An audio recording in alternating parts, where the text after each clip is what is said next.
Hello everyone, welcome back to the channel, and we've got big news here. Something just dropped last night, and it's the 2024 roadmap for Skullgirls Mobile and Second Encore. Without a further ado, we're just gonna go straight into the patch notes to see what the full roadmap post is. Alright, so it is that time again, our preview of what to expect from Skullgirls in 2024. With the Season 1 pass winding down, we are stepping back to figure out the ideal path forward for feature development across all platforms. This includes Second Encore. This means that we'll be shaking up our usual new content cadence a little bit, but we're excited to share what we'll have in store. Read on for more details. So first up is a 2023 recap, just a recap of everything that came out last year. The first, of course, is the launch of Marie with all her skills, her variants, her daily events, and more. And then we also have the monthly backstage pass with monthly fighters, and that's been something that I quite enjoy, having new fighters to try out every single month. Furthermore, we also got Parallel Realms, including the No Mercy, which is fun, but it has gotten a bit stale for now. Like, it's more of like a grind to get like free rewards. But again, it was exciting for a bit, but I guess that's fine. Then they've also added recruitment nodes to Parallel Realms to try new fighters, which is quite interesting actually. The only downside is that you can't really pick your moves yet, so you can't really use them to its full potential. I think there's still a lot of scope for recruitment nodes to be like a playtest for new fighters down the line, so that's something I hope they are working on for the next bit. As a first step towards more personalization and creative expression, we also added avatars, which can be collected in a variety of ways. I quite like these avatars. It's quite nice to see them in chat and for like collectible purposes. I'm still unsure about whether people actually buy the ones that are in store. I personally never bought one, and I don't think I ever will because it's just cosmetics. Nonetheless, quality of life improvements. We've added ways for you to see move stats more easily and sell all moves from the result screen to keep your collections tidy. So this was a huge one, and one that I very much appreciate. It's very, very handy. There's also the XP boost slot, which is kind of okay. By popular demand, we rebalanced Rift Battle Catalyst. So this ruffled some people's feathers because some catalysts like Crippled Decker and Corrosive Element are just way too strong right now, and I hope they fix that real quick. There's also the Holodeck Mayhem, which I don't really play a lot, so I guess that's good for those of you who want to level up fighters more quickly. We also added failsafes to remind you when a fighter without moves equipped to address a common complaint. That's actually a good one. I really like it that they have added this. It feels like a really small fix, but it does help a lot. Right, so this was the roadmap, so we can see that the only thing they didn't really get included was the main menu redesign and the fight replay system. I think these two are related somehow because, you know, to have a fight replay system, you probably have like a new button to press in the main menu for it, and so there's probably some redesign that has to be included in order to have that button show up. And of course, we're also gonna talk about guilds in a bit, and that will also require some new button in the main menu. So I think the redesign is kind of like parallel to like all these new features coming out very soon. I really like that they prioritize move management quality of life though. It was in concept, but they managed to bring it in for 2023, and that's been really, really nice. There's still a lot of other things in concept that we didn't get. Guilds, of course, is a big one. New collectibles, we're gonna get that in a bit. New character-ish, also gonna get that in a bit. New origin stories, I don't think people particularly care for them. I don't know, maybe I'm wrong. And there's also auto-leveled fighter slot, which we haven't really heard a lot about. And then the offensive and defensive moveset, which could be useful actually. I wish it doesn't even have to be like something complicated. Something like a tag where like this is a defensive moveset, this is an offensive moveset, can go a long way. Okay, now we're gonna get into the good stuff, the 2024 roadmap. So again, there's coming soon means that you can expect it to see in the next 1 or 2 updates. And I'm sure the next update is coming out really soon now because it's at the end of March. We don't know anything going on April onwards. We don't even know what new fighters are coming in. So yeah, I'm pretty sure that update will include those new fighters from the monthly battle pass, and we're probably gonna see that drop soon. Second, in development means something we're targeting for 2024, and in concept means things we are in the process of exploring, which could make an appearance sooner, but likely won't see the light of day until 2025. So let's take a look here. So in coming soon, we've got backstage pass content, prize fight streak pity, in-game art collectibles, fighter tuning pass. In development, we got guest stars, which is like the huge deal about this news.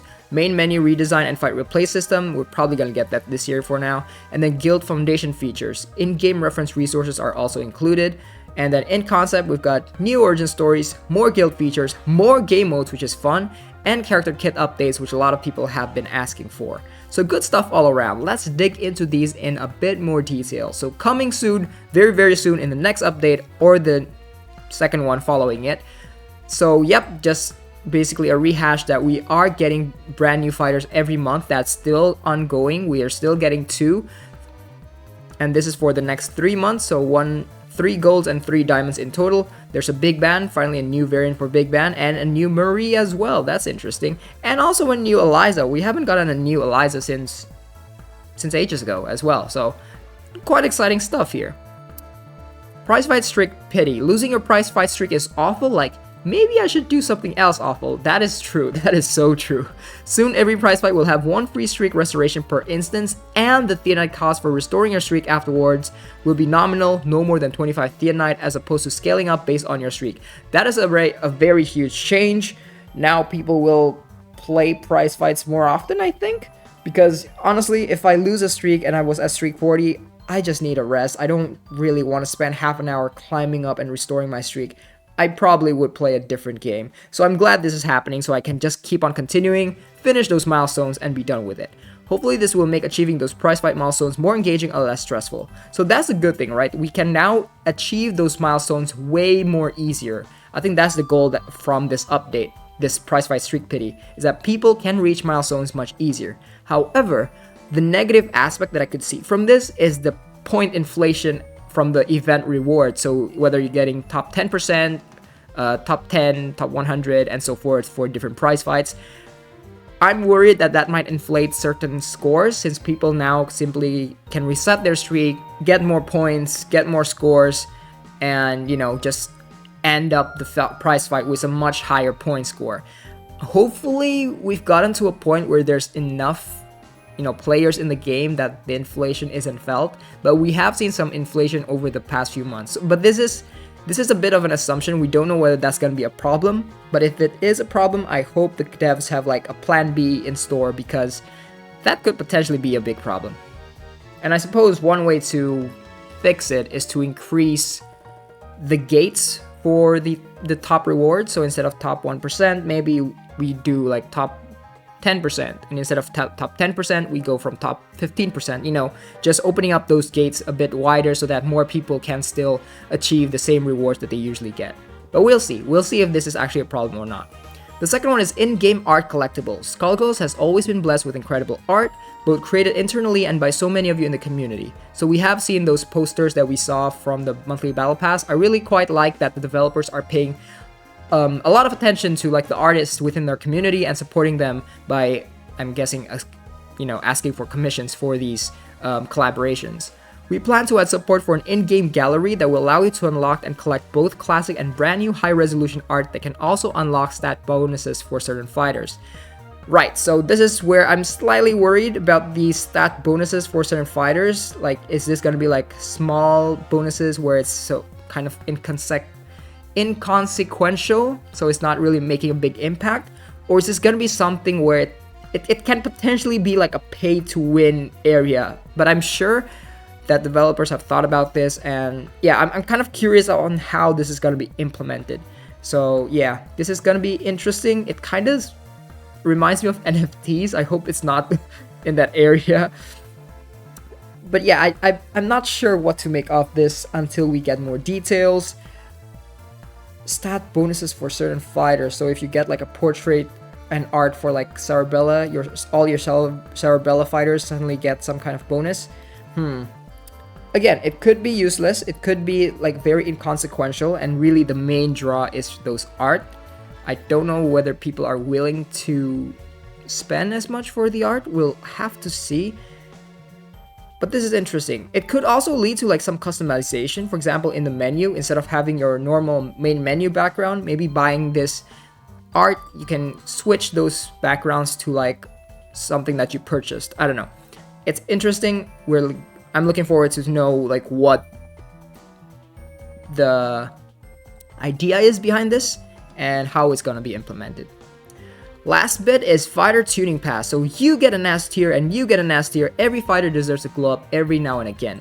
Who do you think is the most deserving this year? Let us know in the comments. So every year they do this fighter tuning pass where they pick like a handful of fighters, maybe I think it was like 12 or 15. I think it's 12. And it's, you know, it ranges from like bronze variants, silver variants, gold variants, and diamond variants. And then they just give them some update, whether that's just very small tweaks, so adding a buff, a debuff right here and there, adjusting some numbers, or it could be like large-scale reworks where they still retain certain aspect of their identity, but that they're pushing the needle towards something else that might be a bit more useful. So right now, because they are asking, you know, the player base to, you know, comment, I'm guessing that the list has not been set in stone. So if you have a variant that you're thinking should deserve a buff, please do write it in the comments so that, you know, more people are aware, the developers are aware, and then that could be cycled in into the list before they are set in stone. For me personally, I think the 2 Diamond Cerebellas definitely need a buff. I think those 2 are possibly the worst diamonds we have right now.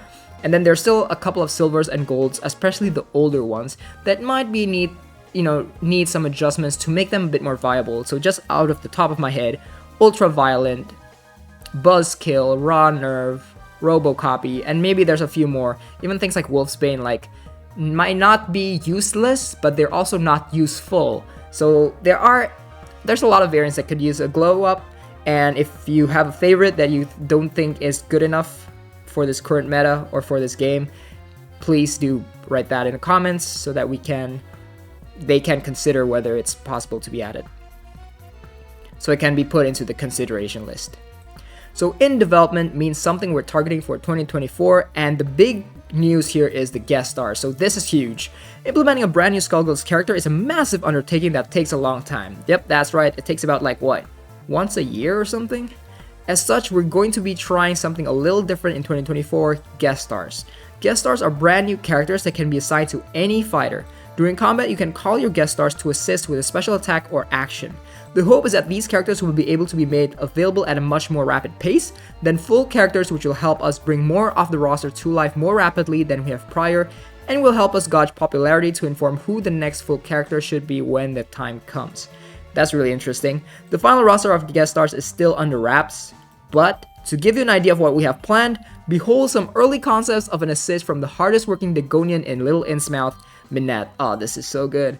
Look at that. Early draft of Minette's idle pose. She looks so good. And this is her blockbuster, I'm guessing, where she drags the opponent, put them in a blender, and make boba.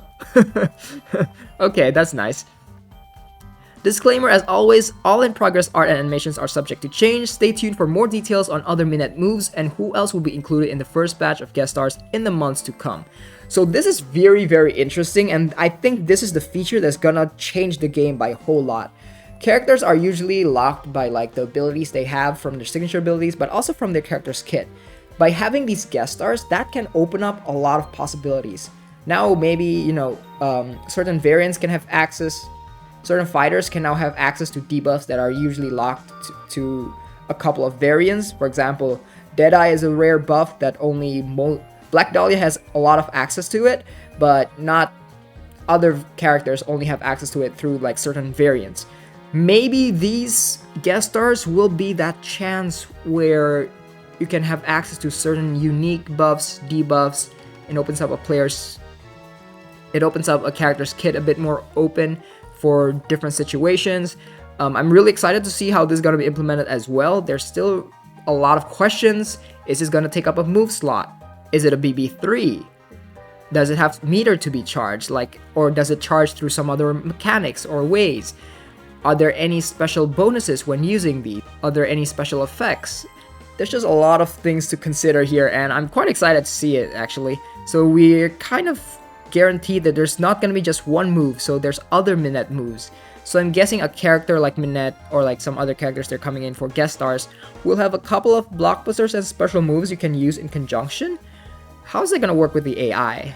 Will the AI have guest stars as well? There's just so much we don't know. I'm really excited for this. This is like the big feature I'm most excited for this year. So main menu redesign and fight replay system. I think we've talked about this earlier during the 2023 concept. I think they're linked, and especially with the guild foundation features as well. Once fight replay system and guild foundations are added into the game, and we've got 2 new buttons, I think that's when they're gonna like redesign the whole main menu. I'm not gonna read through all this because I think it's quite obvious what they mean. Fight replay system is gonna be huge as well. I think it's gonna improve the communication between players. You know, you can share your combos, you can talk to the devs about certain bugs that you found during your replays, and there's just a lot of things that can be very, very useful. For me, as a content creator, I think this is going to be huge as well, because instead of having to record pre-hand, before I start a fight, I can simply go to the fight replay system, pick those battles where I thought I did a really, cool trick or something by accident, and I can now just share it right away without having to pre-record and prepare for it. So that's really nice.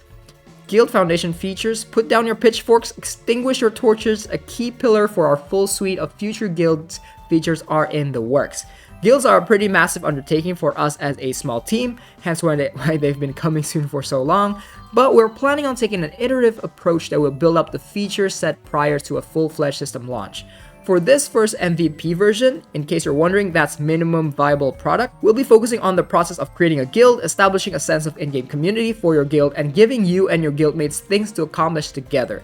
So this is basically just an extension of the social friend system where you can build a guild, and then probably you've got some common goals that you each can contribute. So this is quite common in some other games that I've seen as well.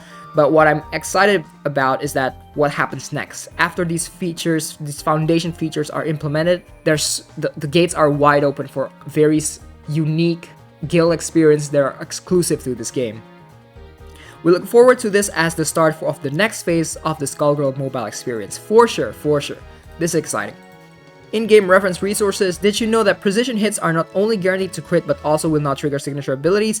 If not surprised, you're not alone. While being able to check on modifiers in-game via the pause screen is handy, we want players to be able to properly understand a signature ability or modifier even when not in the middle of a match. So I have this question as well, like through my comments, like it's not just precision. I think the 2 other questions that people ask are about resistance and accuracy. I think it's not super clear how those 2 are related and whether, moves, signature abilities, modifiers are affected by them. There's a lot of confusion around that, and having some in-game reference resource will be quite handy, especially for the new players. Okay, so last bit, in concept means things we are in the process of exploring, which could make an appearance sooner, I hope, but likely won't see the light of day until 2025. The first is, of course, new origin stories. This has been, well, a really long time that they've put it off, and it's understandable why. They're planning to get back into the origin stories. It does take a lot of investment on the developers' part to create these, and players go through them quite fast, like insanely fast. So it makes sense why they've put it off for so long, but it's always a nice way to learn a bit more of the lore of the stories and characters with these origin stories. I think that's the main appeal, is to get deeper into the world lore, and we've got the comic webtoon out as well, so lore is being updated, and origin stories is just one way to get more in depth on that. More guild features: this is another exciting thing. It's still a bit vague on what other things we can look forward to add more collaborative and competitive features in the years to come. Yeah, we're still quite unsure on how this is going to look like, so there's not much to say, but definitely this is a big step for the game in 2 years. More game modes as well. This is quite surprising actually. Now that we've whet your appetite with Parallel Realms, we have many more ideas for new interesting modes and challenges to conquer. So this is exciting. There are more game modes that they've thought about that they think will be fun, and I'm actually quite excited about this. Parallel Realms was fun for a while, now it's a grind, and I hope these other game modes are less grindy and more fun. More I don't know, puzzle based? I can't even think of what game mode would make sense for a fighting game. I don't know. We'll see. We'll have to see. And lastly, character kit updates. Word on the street is that some characters could use a tune-up. Looking at you, Big Bands. So yes, guys, they finally recognize that Big Band needs an overhaul. Or more update to his kit. Several characters from the original roster will benefit from some additional attention to ensure their special move, blockbusters, modifiers, and core moveset are maximally viable given the current state of the game. So this is something that I wished it was in 2024. I know that there's a possibility they might add this year, but it's more likely in 2025. But not just Big Band. I think Big Band's the only one where a lot of rework might need to be implemented. But other characters, like for example Cerebella and Peacock, maybe Painwheel as well, I think they just need like little tweaks, and I think that could easily be added in like this year if they choose to do so, if they have the bandwidth. So I would like to believe that it's not out of the realm of possibility that some characters, again, like Cerebella, Peacock, Painwheel, where they've got some playstyle going on, they might just need maybe like a new debuff, a new buff, maybe a new special move or blockbuster, you know, just like tiny tweaks, or perhaps, you know, like a combo update they did with Philia back in the day. These things where it's a small change, but it can make a huge difference, and hopefully those things can be added this year. That's all I'm asking, because character kit updates is another thing that I'm really, really excited for, and I wish they happened this year, but I understand that they have, you know, it's being pushed for next year.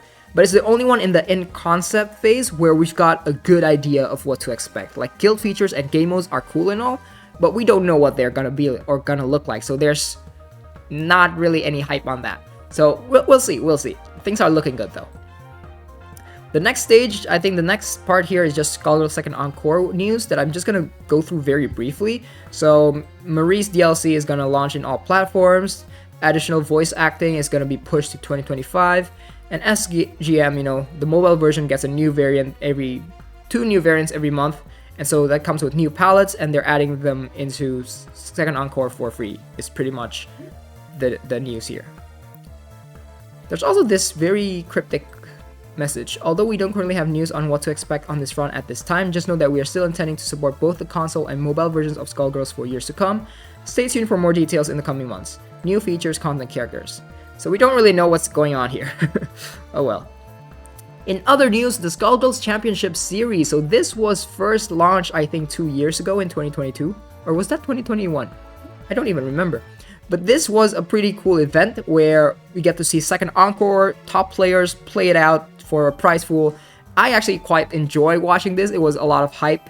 And second encore, you know, is a completely different game. It's so much more intense. And I don't know, when someone wins, I just get the feels. It's pretty fun. It's pretty fun. So if you're not competing, I highly recommend to like support it, watch the series. And you can also get like some free in-game stuff as well when you like, they usually like launch a code that you can like redeem in the mobile version. I don't know if they're still doing that. I hope so, but it's a good way to get hyped. I like it. So there's live events and giveaways, and then there's official Skullgirls TikTok and online giveaways. These are pretty standard stuff. And wrapping up, that should do it for our 2024 roadmap. If there's anything in particular you're hoping to see in 2024, either as a part of the items mentioned above or something entirely new, don't be shy about sharing item below. We're always listening. Thanks once again for all your support. We hope to see you all at game, on stream, or even in person. You know, the biggest news that I got from like this list is that, you know, they're growing. There's a lot of people here, like developers that I've never seen before, like never heard of them. So I'm so glad that the studio is growing. Like, awesome. More people means faster development time. That's all I want. Like, just give us the new stuff faster. So this is the roadmap. I say it's a pretty solid roadmap. Again, most of the things in concept are still very vague, so there's not much to say aside from the character kit updates. But for what we can expect this year, I think the guest stars is gonna be so huge. This is gonna change the game. I'm excited for this. Oh, that's so much potential. And we can also start to see like other characters that we haven't seen like be playable before, and see what their, you know, potential kit look like. Maybe it doesn't really inform you of anything, but I quite like theory crafting, and this might be an area where we can use that. So anyway, guest stars, really cool. Love it. Love that idea. Yeah, it's brilliant. Assist in second mobile version. That's gonna change the game so much. And yeah, I think that's all we have for this roadmap. Altogether, I'm still waiting for the patch that's coming out hopefully soon. There's a lot of good stuff here. There's still some areas where I'm not sure. For example, the in-game art collectibles. Don't know what that is. But all the other stuff looks very solid. And just as a reminder, like, there is still things that are not listed here. But these are just some of the, like, the big ones. So who knows what else we're gonna get that's not in this particular roadmap, but is gonna still make an impact throughout this year. So that's all for me. Thank you all so much for watching it and listening to me ramble about this 2024 roadmap. Are you excited as I am for these guest stars? Like, that's so huge. That's so cool. Ah, man, that's gonna be so good. Anyway, thank you all so much for watching. Hope you all have a nice day ahead, and I'll see you in the next video.